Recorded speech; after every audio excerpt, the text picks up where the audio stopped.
എത്ര സമയം സംഘടന തുടങ്ങിയിട്ട്? കുറച്ചു നേരമായി. ഓ, ഞാൻ കുറച്ച് ലേറ്റ് ആയി പോയി.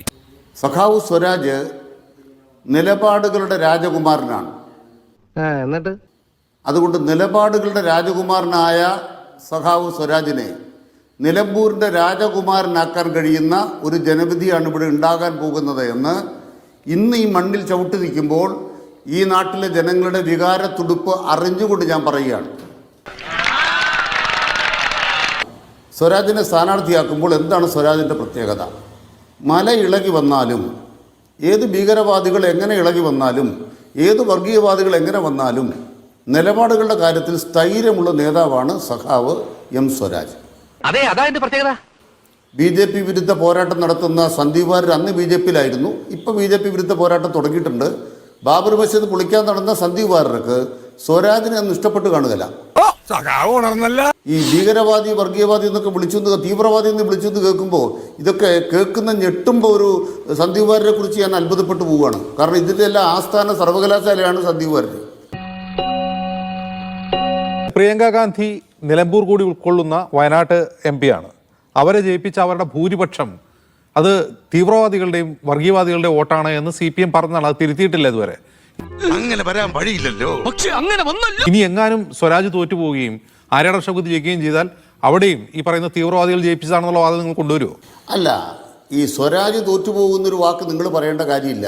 തിരിച്ച് ആര്യാടൻ ഷൗക്കത്ത് ജയിക്കുമെന്ന കാര്യം പറയാൻ പാടില്ല. നീ ആരാണ്? ഞങ്ങൾ പറയാം 900 കാര്യങ്ങളിൽ എത്ര എണ്ണം നടപ്പായി എന്നുള്ളത് 9 കൊല്ലം ഞങ്ങൾ പ്രോഗ്രസ് കാർഡ് ഇറക്കി. 9 കൊല്ലം ഞങ്ങൾ പ്രോഗ്രസ് കാർഡ് ഇറക്കി. 9ാമത്തെ കൊല്ലം ഇറക്കിയിരിക്കുകയാണ്. അതുകൊണ്ട് ഇപ്പൊ എന്താ?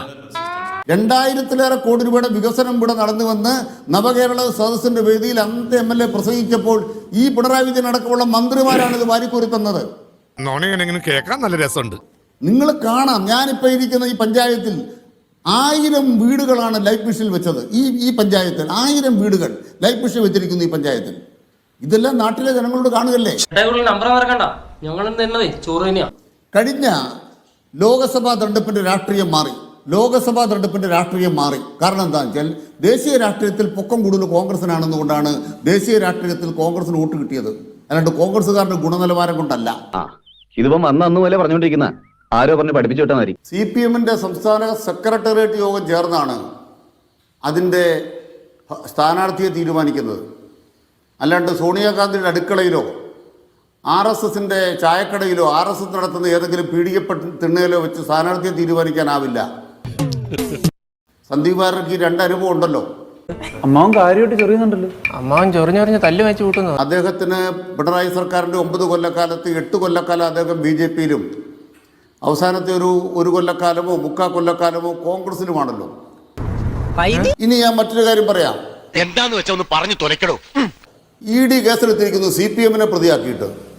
സന്ദീപ് വാര്യർ സ്വർണ്ണക്കടത്തിനെ കുറിച്ച് പറയുമ്പോൾ പണ്ട് സന്ദീപ് വാര്യർ അപ്പുറം എന്നാണ് പറഞ്ഞത്, BJP-യുടെ ഭാഗമായിട്ടാണ് വരുന്നത്. അന്ന് സന്ദീപ് വാര്യർ പറയുന്ന കാലത്ത് അദ്ദേഹം ഭരണ പാർട്ടിയാണ്, ഇപ്പൊ അദ്ദേഹം കോൺഗ്രസ് ആണ്. പറഞ്ഞ കാര്യങ്ങൾ തന്നെ പിന്നെയും പറഞ്ഞ എന്തിനാ വായില് വെള്ളം പറ്റിക്കുന്ന പീതാംബര? ആ സ്വർണ്ണക്കടത്തിൽ അന്ന് നിങ്ങൾ പറയുന്ന കാലത്ത് ഈ കേരളത്തിലെ LDF സർക്കാരിന് എന്നാ ബന്ധം? നിങ്ങളുടെ മോദിക്ക് തെളിയിക്കാൻ കഴിഞ്ഞോ സന്ദീപ് വാര്യരെ?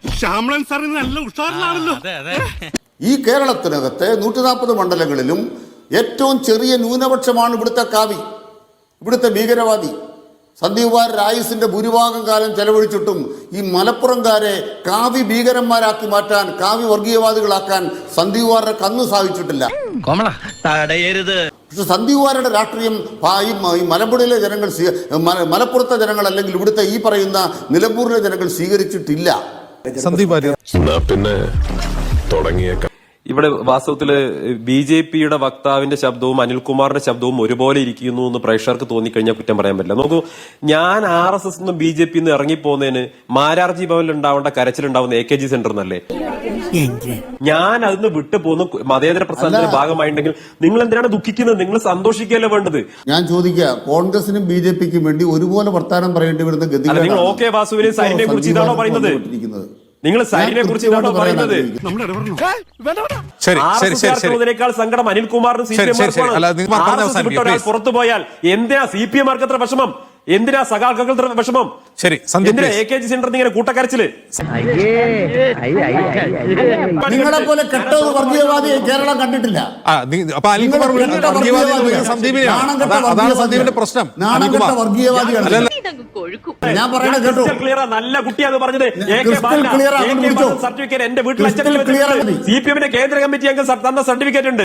വല്ല കാര്യം ഉണ്ടായിരുന്നോടാ. അത് മാത്രമാണ് ഇവര് പാലക്കാട് ഇലക്ഷൻ ചെയ്ത് ഓർമ്മയില്ലേ? 2 പത്രങ്ങളാണ് ഇതിനെ കുറിച്ച് ഒരു പരസ്യം കൊടുത്തിട്ട് എന്തുണ്ടായി? എന്താ സംഭവിച്ചത്? ഈ മതന്യൂനപക്ഷ വിഭാഗങ്ങൾ, പ്രത്യേകിച്ച് കേരളത്തിലെ മതന്യൂനപക്ഷ വിഭാഗങ്ങൾ പൂർണ്ണമായിട്ട് എന്നെ സ്വീകരിക്കുകയാണ് ചെയ്തത്. അതിന്റെ ഫലം നിങ്ങൾക്ക് പാലക്കാട് കിട്ടിയില്ലേ? നിങ്ങൾ പരസ്യം കൊടുത്തിട്ട് എന്തെങ്കിലും ഒരു റിസൾട്ട് നിങ്ങൾക്ക് അനുകൂലമായിട്ടുണ്ടായോ? അത് പിന്നെ നിങ്ങൾ എനിക്കെതിരെ എന്തൊക്കെ പറഞ്ഞു? മുഖ്യമന്ത്രി അടക്കമുള്ളവർ എന്തൊക്കെ പറഞ്ഞു? എന്തെങ്കിലും അനുകൂലമായിട്ട് ഈ കേരളത്തിലെ മുസ്ലിം വിഭാഗം, മുസ്ലിം ജനത പൂർണ്ണമായിട്ടും എന്നെ സ്വീകരിച്ചിട്ടുണ്ടെന്ന് എനിക്ക് ഉറപ്പുണ്ട്. അതുകൊണ്ട് അനിൽകുമാറിന്റെ ആ പരിപ്പൊന്നും വേവാൻ പോകുന്നില്ല, നിലമ്പൂരിലും വേവാൻ പോകുന്നില്ല എന്നേ പറയുന്നുള്ളൂ. ഇനി ഒരു കാര്യം കൂടി പറയാം. ഇപ്പൊ അദ്ദേഹം പറഞ്ഞ കാര്യങ്ങൾ, വികസനത്തെ കുറിച്ച് പറഞ്ഞു. മലപ്പുറം ജില്ലയിലാണ് ദേശീയപാത തകർന്നത്. നിങ്ങൾക്ക് ഓർമ്മയില്ലേ? കേരളത്തിലെ റീൽസ് മന്ത്രി രാവിലെ റീൽസ്, 10 മണിക്ക് റീൽസ്, ഉച്ചയ്ക്ക് റീൽസ്, വൈകുന്നേരം റീൽസ്. വൈകുന്നേരമായി കഴിഞ്ഞാൽ മുഖ്യമന്ത്രി നേതൃത്വത്തിൽ അവലോകന യോഗം. എന്നിട്ട് ഇപ്പൊ ദേശീയപാത തകർന്നു വീണപ്പോ മുഖ്യമന്ത്രി എന്താ പറഞ്ഞത്? ആ മുതൽ ക്ഷ വരെ ഒക്കെ ഉണ്ടാക്കുന്നത് ദേശീയപാത അതോറിറ്റിയാ, ഞങ്ങൾക്ക് അതിൽ ഒരു പങ്കുമില്ല എന്നാ പറയുന്നത്. ഇതൊക്കെ കേരളത്തിലെ ഈ മലപ്പുറത്തേക്ക് ജനങ്ങൾ കണ്ടോണ്ടിരിക്കുന്നുണ്ട്. എന്റെ അനിൽകുമാറെ, ഇവൻ ശരിയല്ല. അവനല്ല ശരിയല്ലാത്തത്, നീയാ. നേരത്തെ ചോദിച്ച ചോദ്യമുള്ള 60,000 ഭൂരിപക്ഷം പ്രിയങ്ക ഗാന്ധിക്ക് കിട്ടിയപ്പോ നിലമ്പൂർ കൊടുത്തപ്പോ അതൊക്കെ തീവ്രവാദികളാണെന്ന് പറഞ്ഞ വിജയരാഘവന്റെ പ്രസ്താവന ഇതുവരെ പിൻവലിച്ചിട്ടില്ല. നിങ്ങൾ ആലോചിക്കണം, നിലമ്പൂരിലെ വോട്ടർമാരെ തീവ്രവാദികളെന്ന് ആക്ഷേപിച്ചതാരാണ്? നിലമ്പൂരിലെ ജനങ്ങൾ ഇത് മറക്കാൻ പോകുന്നുണ്ടോ? എന്നിട്ട് ഇവരാണ് വലിയ മതേതരത്വം പറയാം. നിലപാടുകളുടെ കാര്യമൊന്നും പറയണ്ട. നമ്മുടെ ഭരണഘടനയിലെ സ്റ്റേറ്റ് സംബന്ധിച്ച് നിയമസഭയിലുണ്ടായിട്ടുള്ള തർക്കവും അതിന് പ്രതിപക്ഷ നേതാവ് പിന്നീട് സ്വരാജ്യം ഉണ്ടായിരുന്നൊക്കെ നമ്മളൊക്കെ കണ്ടതാണ്. അത് പറയുന്നില്ല. സ്ഥാനാർത്ഥിയുടെ സത്യാനന്തര മികവിനെ കുറിച്ച് ഞാൻ പറയുന്നില്ല. ഏതാണ്ട് എലിക്കണിയിൽ സൂനവെട്ടതുപോലെ അദ്ദേഹം പറഞ്ഞൊരു കാര്യം, കേരളത്തിലെ കൂലി വർധനവ് ഉണ്ടായത് ഇടതുപക്ഷത്തിന്റെ ഭരണ നേട്ടമാണെന്നാണ് അദ്ദേഹം പറയുന്നത്. അനിൽകുമാറിന്റെ വാദം അത് മുഖവിലേക്ക് എടുത്താൽ അതിൽ സ്വാഭാവികമായിട്ടും കോൺഗ്രസിനല്ലേ കൂടുതൽ കാലം കേരളം ഭരിച്ചതിന്റെ ക്രെഡിറ്റ് ഉള്ളത്. അപ്പൊ സ്വാഭാവികമായിട്ടും അതിന്റെ ക്രെഡിറ്റും കോൺഗ്രസിനല്ലേ കൂടുതൽ കൊടുക്കേണ്ടത്. അത് ശരി. അപ്പൊ എല്ലാം ഉദ്ദേശിച്ച് ഉറപ്പിച്ചോണ്ട് തന്നെയാണ് വന്നിരിക്കുന്നല്ലേ? അതെ. കേരളം രൂപീകരിക്കപ്പെട്ടത് പരശുരാമൻ മഴുവെറിഞ്ഞത് ഈ പിണറായി വിജയൻ ഭരണത്തിൽ എത്തുന്നതിന് തലേ ദിവസം മാത്രമല്ലല്ലോ. അതിനുമുമ്പും കേരളമുണ്ട്. അതിനുമുമ്പും കേരളത്തിൽ കൂലി വർധനവുണ്ട്. അതിനുമുമ്പും കേരളത്തിലെ ജനങ്ങളിൽ സാമൂഹികമായിട്ടുള്ള ജീവിത നിലവാരത്തിൽ ഉയർന്ന ജീവിത നിലവാരം കേരളത്തിലുണ്ട്. ഇതൊന്നും ഇടതുപക്ഷത്തിന്റെ പ്രത്യേകമായിട്ടുള്ള ഭരണ നേട്ടം കൊണ്ട് സിദ്ധിച്ചതല്ല. അങ്ങനെയാണെങ്കിൽ ബംഗാളിൽ നിന്ന് എന്തിനാണ് നിങ്ങളുടെ ലോക്കൽ സെക്രട്ടറിയും ജില്ലാ സെക്രട്ടറിയും ഒക്കെ തമ്പാനൂരിലും നിലമ്പൂരിലും വന്ന് പൊറോട്ട അടിക്കുന്നത്? ഇതൊരു നടത്തു പോണ മാതിരില്ല. ഇവിടെ കാളികാവിൽ പോയാൽ കാണാലോ, ഇവിടെ പഴയ ബ്രാഞ്ച് സെക്രട്ടറിമാർ മുഴുവൻ ഇവിടെ ഹോട്ടലിൽ നിൽക്കുന്നുണ്ടല്ലോ. അവരുടെ വോട്ട് മാത്രം നിങ്ങൾക്ക് കിട്ടിയാൽ മതിയല്ലോ. വലിയൊരു CPM വോട്ട് ഇവിടെ ഉണ്ടല്ലോ. അവരൊക്കെ ഇപ്പൊ ചെങ്കൊടി കണ്ടു കഴിഞ്ഞാൽ അത് പിഴുതെറിയുന്ന സ്വഭാവമാണ് അവർക്കുള്ളത്. കാരണം അവരെ സംബന്ധിച്ചോളം 32 വർഷം ബംഗാൾ ഭരിച്ച് മുടിച്ചവരാണ്, ത്രിപുര ഭരിച്ച് മുടിച്ചവരാണ്. ഇത് വടി കൊടുത്ത് അടി വാങ്ങുന്ന പരിപാടിയാണല്ലോ ബാബു. നിങ്ങളെ ഗവർണൻസ് മോഡൽ കൊണ്ട് വികസിക്കണമായിരുന്നെങ്കിൽ എന്നേ ബംഗാൾ വികസിക്കണമായിരുന്നു. ബംഗാൾ ഇന്ത്യയിലെ ഏറ്റവും ദരിദ്ര സംസ്ഥാനമായി മാറിയില്ലേ നിങ്ങൾ 32 വർഷം ഭരിച്ചിട്ട്? ത്രിപുര ഏറ്റവും പിന്നോക്ക സംസ്ഥാനമായി മാറിയില്ലേ നിങ്ങൾ ഭരിച്ചിട്ട്? പിന്നെ അത് ത്രിപുരയിലും ബംഗാളും നിങ്ങൾക്ക് ഉണ്ടാക്കാൻ പറ്റാത്ത എന്ത് മേനിയ എവിടെ ഉണ്ടാക്കുന്നത്? എന്താ ഉറക്കം വരുന്നു. ബിജെപിക്ക് ഇതുവരെ സ്ഥാനാർത്ഥിയില്ല. ആ വോട്ട് നിങ്ങൾ ആദ്യം എന്റെ അജിംസെ, BJPക്ക് കേരളത്തിൽ സ്ഥാനാർത്ഥിയില്ലെങ്കിൽ ഡിഫാക്റ്റോ ആയിട്ട് ആ വോട്ട് പോകുന്നത് എങ്ങോട്ടാണ്? പിണറായി വിജയനല്ലേ? അങ്ങനെ പറയരുത്. പിന്നെങ്ങനെ പറയണം? കോൺഗ്രസ് മുക്ത ഭാരതം ഉണ്ടാക്കാൻ നടക്കുന്നത് ആരാ? BJP അല്ലേ? കോൺഗ്രസിനെ എല്ലാ സംസ്ഥാനത്തും ഇല്ലാതാക്കാൻ വേണ്ടി പരിശ്രമിക്കുന്ന ആരാ? BJP അല്ലേ? ഇന്ത്യയിൽ RSSുമായി മുഖാമുഖം നിന്ന് പോരാടുന്നതും RSSനെയും BJPയെയും നഖശിഖാന്തം എതിർക്കുന്നതും അവരുമായി നേരിട്ടുള്ള ഫൈറ്റ് നടത്തുന്നതുമായിട്ടുള്ള ഒരേ ഒരു രാഷ്ട്രീയ പാർട്ടി ഇന്ത്യൻ നാഷണൽ കോൺഗ്രസ് അല്ലേ? വല്ലാതെ വേർക്കുന്നുണ്ടല്ലോ, ചൂടെടുക്കുന്നുണ്ടോ? ഇവിടെ പിണറായി വിജയൻ, ഈ പറയുന്ന ഇരട്ടച്ചെങ്കണ്ടെന്ന് പറയുന്ന പിണറായി വിജയന് ഊരിപ്പിടിച്ച വാളിന്റെയും ഉയർത്തിപ്പിടിച്ച കത്തിയുടെ നടുക്കൂടെ നടന്നുപോയി എന്ന് പറയുന്ന പിണറായി വിജയൻ ഇപ്പൊ എന്താ കേന്ദ്ര സർക്കാരിനെതിരെ വാക്കുമുണ്ടാത്തത്? അതിപ്പോ അങ്ങനെയൊന്നുമില്ല. പറയട നാട്ടുകാരോട്. മലപ്പുറം ജില്ലയിലും കോഴിക്കോടും രാവിലെ വ്യായാമം ചെയ്യാൻ പോകുന്ന ആളുകളിൽ മുസ്ലിങ്ങളുടെ എണ്ണം കൂടുതലുണ്ടെന്ന് പറഞ്ഞ് അവരൊക്കെ തീവ്രവാദികളാണെന്ന്, തീവ്രവാദ പരിശീലനമാണ് എന്ന് പറഞ്ഞതാരാ? ഈ CPM നേതാക്കന്മാരല്ലേ പറഞ്ഞത്? ഇറങ്ങി ഓടാന്ന് വെച്ച വഴിയും പരിചയമില്ല. അങ്ങേയറ്റത്തെ വർഗീയമായ വിഷലിപ്തമായിട്ടുള്ള പ്രചരണങ്ങൾ ഈ കഴിഞ്ഞ മാസങ്ങളിൽ യോഗി ആദിത്യനാഥിനെയും അല്ലെങ്കിൽ BJP നേതാക്കളെയും പോലും അവരെ പോലും അതിശയിപ്പിക്കുന്ന വിധത്തിൽ കേരളത്തിൽ വർഗീയ വിഷലിപ്തമായ പ്രചരണം നടത്തിയതാരാ? CPMന്റെ നേതാക്കന്മാരല്ലേ?